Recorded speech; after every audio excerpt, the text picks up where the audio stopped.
What do you think is the first RPG to release on a Sega console? Many will likely point to the first Phantasy Star for the Sega Master System, which is fair since it was the beginning of Sega's flagship franchise for that genre. Just before it released, however, was a game called Miracle Warriors, which was actually the first of the genre to come to North America in October 1988. True story. But what if I were to tell you that there was an RPG that released even earlier than the Japanese release of Miracle Warriors? Not only did it beat that game to the punch by roughly 6 months, but it was also a game that released for the Master System's predecessor. It's a console rarely mentioned, and that console was the SG-1000. Sit back and relax. You're about to take a look at the Sega SG-1000's only official RPG, an absolute oddity in every sense of the word. But before I start talking about it, if you think this video ended up turning out to be worth your time, please consider subscribing and sharing this video to those who you think might be interested. Any support is appreciated, and I thank you in advance if you do so. This is the Black Onyx for the Sega SG-1000, released sometime in March 1987. Much like Miracle Warriors, the game first released on Japanese home computers starting with the PC-88 at the start of 1984. Its main claim to fame is that it holds the title as the very first true turn-based Japanese RPG, with the PC-88 original beating out Dragon Quest by roughly a year and a half. The background behind it is absolutely fascinating, much that I already made a video about it. If you're curious, there'll be a link to it in the description. Instead, perhaps you have no real idea of what the Sega SG-1000 is. Allow me a couple minutes to talk about it. The Sega SG-1000, to describe it in the simplest way I possibly can, was the Japanese ColecoVision. I say this because at one point Sega and Coleco had an active business partnership until the Atari shock caused Coleco to collapse. Undeterred, Sega decided to take on the home console market by themselves and released the SG-1000 on the 15th of July 1983. Unfortunately, that was also the day Nintendo dropped the Famicom onto the Japanese public. At first, expectations were low. 50,000 units sold, it could be called a success. The actual result? It reached 160,000 units. So, pretty good. However, something I noticed that many others that covered the system missed was that the 160,000 unit claim, while true, was actually how many it sold at the end of 1983. That's right, it sold that many units in roughly 6 months. The SG-1000 releasing on the same day as the Famicom was a blessing in disguise for two major reasons. First, while the system's launch titles didn't have the same star power as the Famicom's, Sega made up for it by releasing a steadier stream of games, including the first home console port of Galaga. At year's end, the SG-1000 had 16 games to its credit. The Famicom couldn't even crack 10.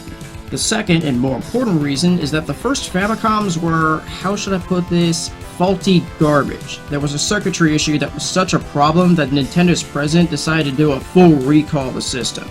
The SG-1000, on the other hand, had no serious complaints despite Sega's own inexperience in the home console market. So, when the Famicom wasn't available due to it being either sold out or recalled, the SG-1000 could be seen as a solid plan B. At the end of July 1984, Sega released the Mark II, a total facelift of the original product. However, this was also when the Famicom started to really take off now that its original problems were fixed. It was also around this time that Sega was developing the MyCard, which allowed for a new format of games to be released on the system. Except for 2 games, cartridge releases would completely dry up in favor of the cards by August 1985. That October, Sega, hoping to better compete with Nintendo since clearly they were destined to beef from day one, would evolve the system into the Mark III. This would officially be Sega's 3rd generation console, since the prior 2 versions were technically 2nd generation ones. By the end of 1985, the Mark I and II were officially discontinued, having sold at least a combined 400,000 units. Quite a bit better than the 160 that's thrown around, don't you think? Even though the Mark III was technically better, it still supported the SG-1000 software. The system would still get some games before culminating in its final release in March 1987. Which brings us right back to the Black Onyx.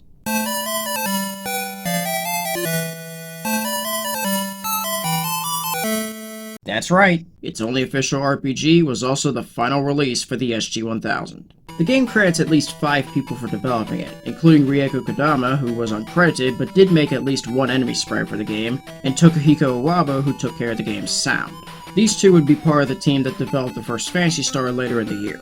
The story of the game is really simple. The town of Utsuro is cursed to be under constant darkness. Warriors from all over the place have gathered to the town in hopes of finding the Black Onyx, which is the cause for this issue.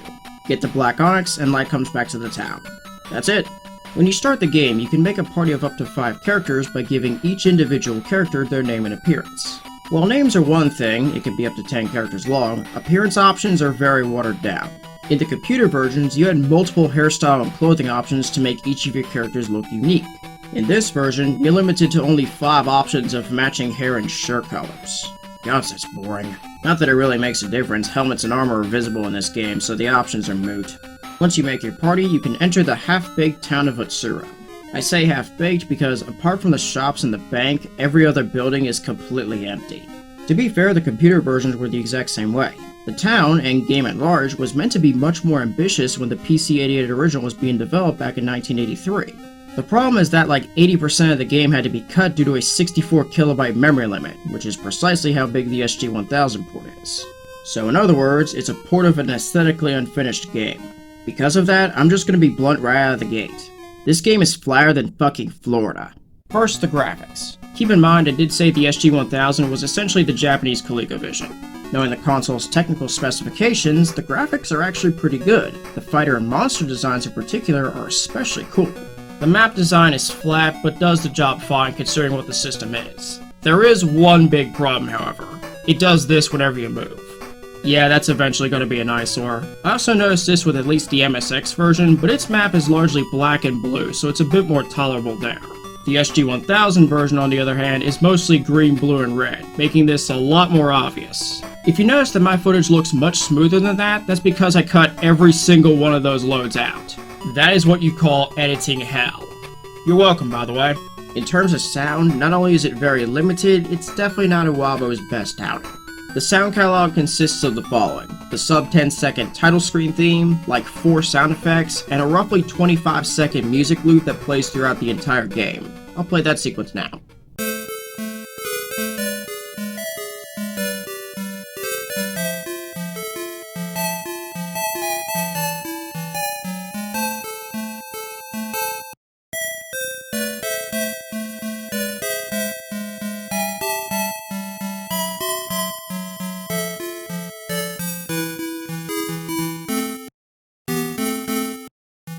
I mean, it's not a bad music track, but considering it's the only thing you hear for most of the game, it does get a bit monotonous. The game's combat system might possibly be the simplest one I've ever experienced. There's effectively 2 options here: attack the enemy, or make a run for it. There's also a talk option, but this only works against other fighters and can go one of 3 ways. 1, they just attack you like a normal encounter. 2, they're friendly and say good luck fighting the Black Onyx. 3 only occurs when you don't have a full party and your opposition could potentially fill the gap. A second set of commands will appear where you can let them join you, let them go, or attempt to mug them, which I've never actually seen work. Outside of that, it's basically clobbering each other until one side is either annihilated or runs off. Depending on the enemy type, the monster count could get as high as 20. No matter how big your opposition is, however, you are only able to select up to 5 targets. If your enemies run, and they will do that a lot, you still get experience for everybody as long as somebody takes something out. Getting gold, on the other hand, is way more obnoxious. You basically have to face an encounter on very specific spots of the map in order for them to drop. Also, the gold drop is a one-time thing, so you can't just spin around on that same spot in hopes of getting another encounter to get more gold. So if all you can do is attack and run in terms of battles, how do you restore your HP? Well, there's 2 ways. First is inside the town, where you simply need to go to the surgery room and pay gold to get yourself restored. The other way is through potions, which can be bought in the same complex as the surgery room. But you can't just buy a potion outright, no. First, you have to buy a bottle for 35 gold. The bottle is fortunately a one-time purchase, and while you can't get a second one, you can fill your bottle up to 5 times. A party of 5 with full bottles means 25 heal chances within the dungeon. The game can be saved through 15-character passwords, as is typical of console games not named the Famicom Disk System. After all, battery backup wouldn't exist until August of that year. However, it's not the game that is saved, but rather the character. Should somebody you want get taken out, all you have to do is go to Add Warrior on the menu, punch in the name and password, and they get revived as if nothing ever happened. This can serve as a pretty big cheat for the end of the game when you want to keep your high-level characters. Just be mindful that Hiragana is a thing in these passwords. And then you have the dungeon itself. Oh boy. Beyond the undercooked town is a 6th-floor dungeon. There's also a mini-dungeon in the cemetery that's on the same plane as its first floor. The dungeon is basically an empty 6th-floor maze. There's a couple awkward rooms here and there to confuse you, but for the most part, you're just looking for stairs. I could only find a single map of the game's dungeon online, which was done by somebody who was reviewing the PC-88 original. The thing is, apart from the sloppy design of the dungeon itself, it's also mostly completely unnecessary. I don't say that because it's empty and boring, but for a different reason. The first real kicker is, the entrance to the actual dungeon is hidden behind a fake wall. If you didn't know where it is, the only other way into the dungeon is through the town's well. At the bottom of the well is technically the game's only boss fight, the Kraken, who doesn't give you any opportunity to react if you get down there. Stay above it, and you can face some encounters on the passage up and down and a few rooms on the first floor.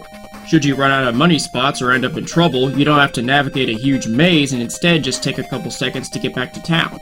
So the process is as follows. Go down the well, fight enemies within reason, go back up the well, buy new stuff, go back down the well, wash, rinse, repeat. Boring, but it gets the job done.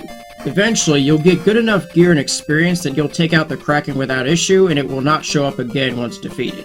This is actually a shortcut to the 5th floor, which, by the way, is an absolute clusterfuck. On top of dealing with some pretty nasty enemies, you've got some real confusing rooms and teleporters all over the place. Eventually, you'll be able to find the stairs to the 6th and bottom floor, and this is where shit hitting the fan goes into overdrive. The floor has 6 colored areas that mostly connect to one another. Regardless of version, you always start at yellow. If you're lucky, you may come across the rare hider enemy in this floor. If you take it out, there's a chance you'll get the magic cloak, which makes your character invisible. It's also the only item in the game that cannot be purchased in the shops. Footnote aside, you're pretty much just wandering around without any clue about what to do until it slowly but eventually hits you. It's a color puzzle. Oh, fuck no! Oh, it gets worse. It's a color puzzle without a single hint to the solution whatsoever. As a matter of fact, the only version with a hint to the solution is the PC-88 original, and even that was really obtuse. The clue was in the title screen. You just had to stare into the center of the Black Onyx. After a short time, the center would flash a specific sequence of colors. That was the solution. Oh, and this is excluding the fact that this game could be played in monochrome, so if you didn't have a color screen or just chose to play it this way, you were just mega fucked when you got to this point. So I tried to take that route first, which is to the right of this gameplay footage here, only to find nothing really happening when I hit green. I ended up retreating back to town, restored my health and potions, and tried to take a look and see what I did wrong. As it turns out, the color puzzle solution is unique to the version being played. This means the PC-88 original works only on that version. The MSX version, different sequence. FM7, different sequence. SG-1000, you get the drill. Searching the SG-1000 version to try to make this video quicker, all I could find were a couple reviews, not one of them either getting to the color puzzle or figuring out the solution before they quit. But somehow, some way, some absolute lunatic managed to record a tool-assisted speedrun of this game. Getting that video to quarter speed, despite the rapid-fire loading, I was able to crack the code. This is the solution to the color puzzle for the Sega SG-1000 version. I followed the pattern until I eventually crossed into white. Mission accomplished. And then you have the final sequence once you get into the Black Tower. Upon going up the first set of stairs, this must be done at all times. Turn to the right, then step forward. Repeat twice, and there's your stairs up. Move in any other direction other than what was said, you will literally phase out of the tower and have to go back to the color puzzle to do it again. The top of the tower contains the final area, which is just this blue void and black walls strewn about everywhere. It's also home to the final enemy roster, and most of these enemies are nasty. The key to this floor is to simply walk into the black walls until you find one that makes a sound. When you find the wall in question, do a 180 and you will walk straight into the Black Onyx. Game over. No final boss, no gimmicks, no anything. Just a text ending and some credits. That's it. I'm going to cut this game some slack for a couple reasons. When it first released in 1984, the Black Onyx was intended to get the Japanese public familiar with the idea of the RPG. Its succeeding would pave the way for the success of Wizardry when it got to Japan in November 1985, which in turn paved the way for the success of Dragon Quest. Also, getting a full-blown RPG to work on what is technically a second-generation console is by no means an easy task. It's not unique, however. The Intellivision had Treasure of Torment, and the Atari 2600 had Dragon Stomper with the help of the Supercharger. That still places this game as the 4th ever turn-based console RPG behind Dragon Stomper and Dragon Quest 1 and 2. On the system itself, the game was considered significant enough that it got an English translation in March 2010. This translation would serve as the template to complete an abandoned homebrew port on the ColecoVision, since it and the SG-1000 are almost the exact same console in terms of architecture. This port would ultimately be finished in 2013. None of that's really going to change what I'm about to say though. This game is essentially the RPG equivalent of a dinosaur. It is a simple but very tough game that has very little to get involved with. All the reviews I've seen of this game, text and video, all say that it's a game that's not really worth going back to. Having completed this game, I'm pretty much in the same boat. Playing the game to experience it is one thing, but playing it to complete the game is a whole different can of worms. By year's end, Phantasy Star will release on the Mark III, giving Sega users a much better take on the RPG genre.